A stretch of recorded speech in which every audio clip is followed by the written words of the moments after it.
All right, what is up, my friends and fellow clue solvers? We've got the murders at Karlov Manor. First look, this is the big reveal. All the mechanics are going to be revealed in this video, as well as some key cards, as well as some themes.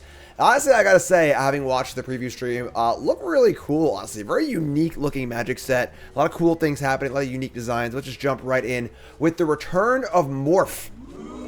That's right, disguise is a new word for Morph, and of course these days if it's new, it's obviously power crept because that's how we do things here. And Morph is now called disguise. Same thing as Morph. You pay 3 generic mana, you get a face down creature, it's a 2/2. However, now it is Ward 2, rather than just being a vanilla 2/2. So, a little bit different, a little bit better. Probably a good thing, honestly, because these days, creatures are much better than they used to be, but playing a Grey Ogre would be very, very bad. So, we need to disguise a creature, put it face down. We can see here, Branch of Vidugazi, really cool Morph here. Shades of Zoetic Cavern for my boomers out there. And comes face down as a 2/2. You can pay 3 to flip it up anytime for its disguise cost. Not on the stack, it just happens, just like Morph does. And this thing flames faces up, it'll trigger, which will go on the stack, and add 2 mana of any color, which is super cool. A lot of different Morphs here. Aurelia's Vindicator is another one. This is a 4/2 lifelink flying Ward 2/4. And it's disguise white 3X, so kind of a complicated one here, where when it flips face up, you can exile X other creatures or creature cards from graveyards. And then when it dies, they come back. So it can be a kind of a removal thing, as well as sort of a graveyard hate thing, as well as a graveyard recursion thing, similar to Angel of Serenity, which is kind of a cool one as well. So we see disguise here for a new Morph, and there it is, mysterious creature. Could be anything, right, or anyone, which is kind of cool as well. So a little reminder thing for paper. We also see Etra. Oh, whoops, oopsie. Deadly Fugitive here. This is a Dimir card, a 1/4. Important to note because there's also going to be kind of a manifest mechanic also. So there was Morph and there was Manifest, where Manifest would be a way to turn cards that were not Morphs face down and then flip them up for their mana value. So same thing here. Whenever assassin does combat damage to an opponent, you cloak the top card of that player's library. So same thing as Manifest, really, where it just takes the card, puts it face down. It's a 2/2 with Ward, similar to the Morph. And then you can flip it up for its mana cost.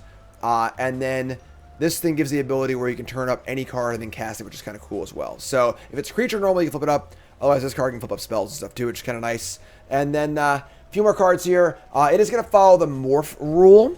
Familiar with Khans of Tarkir. So way back in Onslaught, back in the day, Morphs were just crazy. There were Morphs that could unmorph, for free, for life, basically, that were huge. So you block into 2/2.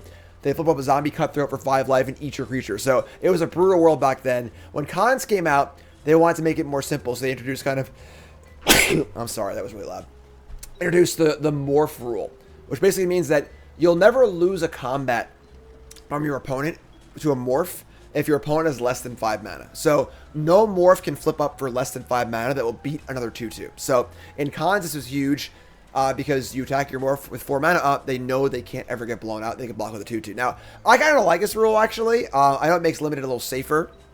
And you kind of just know, less than 5, you can block. More than 5, don't block. That's kind of boring. I kind of liked the craziness of Onslaught Limited with Skirk Commando and, Battering Rammerhorn or whatever. So, I don't know. We'll see how it plays out in Limited, of course, here. But you see here, bunch of disguise cards. Night Drinker Moroi flips up. And then, you can maybe a 4/2 flyer. And so on and so forth. So cool cards here with disguise, and of course cloak, and pretty cool to see more. Pretty fun mechanic for limited. Should more of a limited mechanic than a constructed mechanic, but still really cool. Up next is a new take on sagas. We've got cases, and these are pretty awesome. So you've kind of like a saga. You have an enchantment that has 3 sections on it, but different than a saga is you have to do certain things to get there. It doesn't just happen automatically. So the top one just happens. All right. So in case of the Flitched Falcon. This ETPs you investigate. So 1 blue, you play it, investigate. Good. That's fun. To solve the clue, you must control 3 or more artifacts. So at the beginning of your end step, the game will check to see, have you hit this condition? If you have, you've solved the case. If not, it'll stay as is. Then once you've solved it, it gets counter on it, and now you can use the third ability, which is solved. 3 mana, sacrifice this and put 4 +1/+1 counters on target non-creature artifact. Becomes a 0/0 bird with flying. Addition to its other types. So, pretty cool here, where they're like sagas, but they're more like quests almost in a way. Cool design here. I like the design space, similar to the old Quest cards, similar to Visaga's, but melded in a way that's pretty cool and flavorful. And just, the case of the whatever is just kind of cool. So, again, another one here is Case of the Pilfered Proof.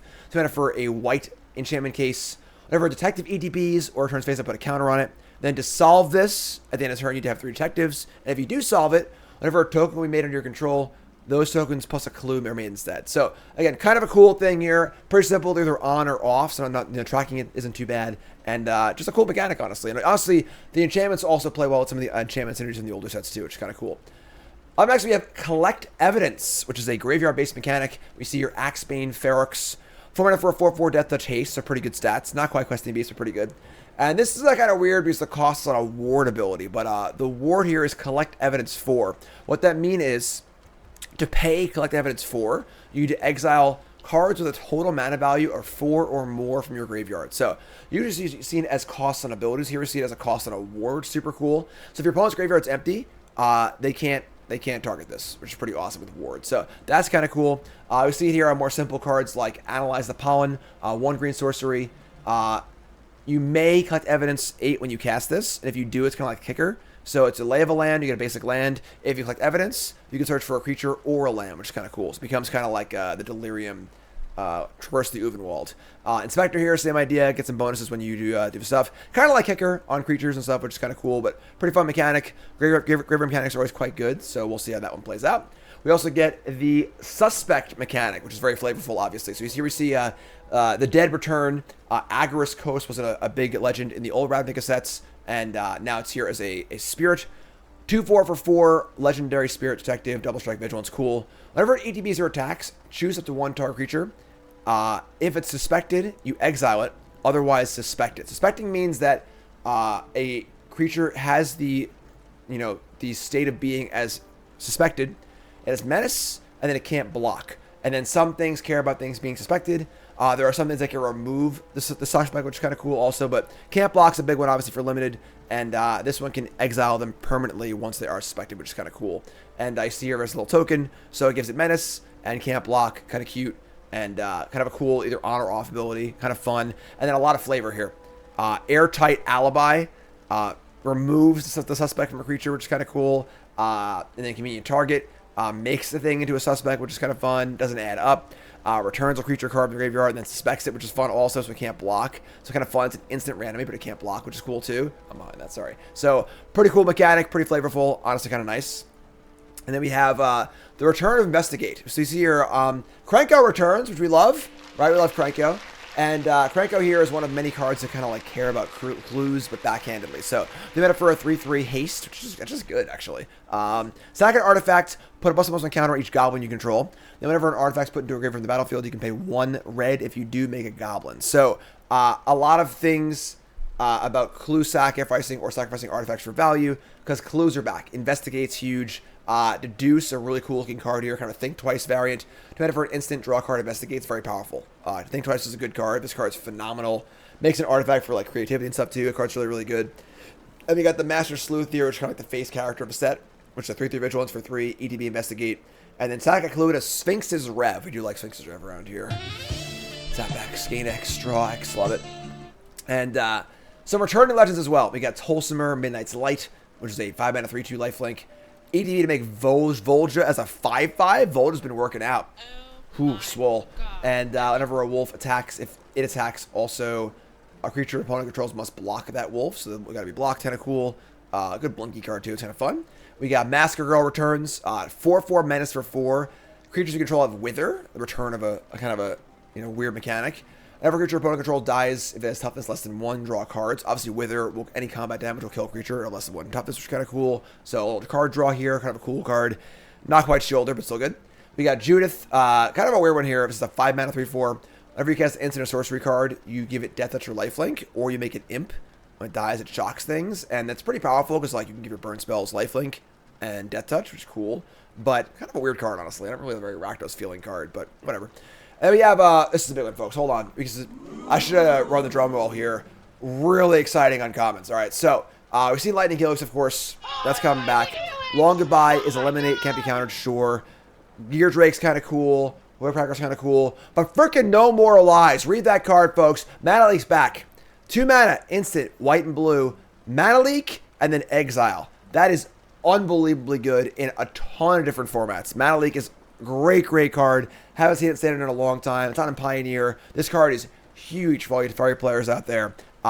Mega card. And then exiling, in addition to countering, is also just huge too. Because there's just a powerful upside on Mana Leak. So, obviously locked to blue-white decks, and Mana Leak returns, and that's insane. And then perhaps the best for last here, we have a new cycle of dual lands. These are all better than Scry lands. We have dual lands, they have types, and they ETB tap, and Surveil 1. Surveil is always better than Scry, because you don't put cards in the graveyard. So you can surveil your graveyard cards in the bin, which is amazing. You can fetch these in older formats too, which is pretty big as well. This is a pretty big cycle for standard, obviously. Has the land types too for your domain cards as well. You're going to see a lot of play. In standard, a ton of play. In other formats, maybe a one of is fetchable land. In, imagine your modern deck, you want a little scry going, so you play one fetch land, kind of cool. Are pretty sweet. So, a lot of cool things happening here. I gotta say, I really enjoyed the preview stream, honestly. It's very kind of refreshing and unique looking set, which is really cool.